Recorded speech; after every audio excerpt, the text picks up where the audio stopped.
To Be Like Jesus, a devotional by Ellen White. July 4th. Fanaticism and noise, no evidence of faith. Thanks be to God, I speak in tongues more than all of you. But in the congregation, I would rather speak 5 words intelligibly to instruct others than a myriad of words in a tongue. 1 Corinthians 14, verse 18 and 19. Arrow must first be rooted up. Then the soil is prepared for the good seed to spring up and bear fruit to the glory of God. The only remedy is thorough discipline and organization. A spirit of fanaticism has ruled a certain class of Sabbath keepers. They have sipped but lightly at the fountain of truth and are unacquainted with the spirit of the message of the third angel. Nothing can be done for this class until their fanatical views are corrected. Some who were in the 1854 movement have brought along with them erroneous views, such as the non-resurrection of the wicked and the future age, and they are seeking to unite these views and their past experience with the message of the third angel. They cannot do this. There is no concord between Christ and Belial.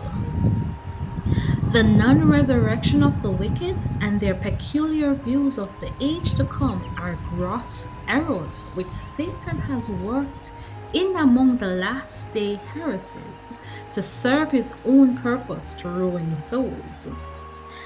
These errors can have no harmony with the message of heavenly origin. Some of these persons have exercises which they call gifts and say that the Lord has placed them in the church. They have an unmeaning gibberish which they call the unknown tongue, which is unknown not only by human beings, but by the Lord and all heaven. Such gifts are manufactured by men and women, aided by the great deceiver. Fanaticism, false excitement, false talking in tongues, and noisy exercises have been considered gifts which God has placed in the church. Some have been deceived here. The fruits of all this have not been good. He shall know them by their fruits. Fanaticism and noise have been considered special evidences of faith. Some are not satisfied with a meeting unless they have a powerful and happy time. They work for this and get up an excitement of feeling, but the influence of such meetings is not beneficial. When the happy flight of feeling is gone, they sink lower than before the meeting because their happiness did not come from the right source.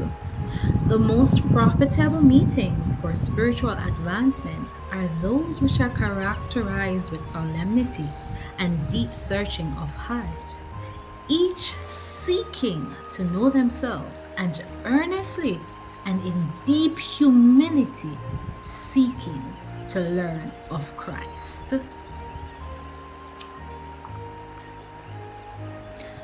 Open my eyes that I may see glimpses of truth thou hast for me. Place in my hands the wonderful key that shall unclasp and set me free. Silently now I wait for thee, ready, my God, thy will to see. Open my eyes, illumine me, Spirit divine. Open my ears that I may hear voices of truth thou sendest clear. And while the wave notes fall on my ear, everything false will disappear. Silently now I wait for thee, ready, my God, thy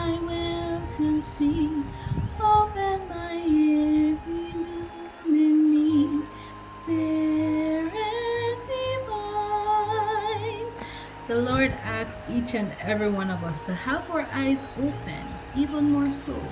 Prayerfully keep your eyes open in these last days as we see the coming of the Lord, even at the door. We must be watchful, be vigilant, and keep prayerful.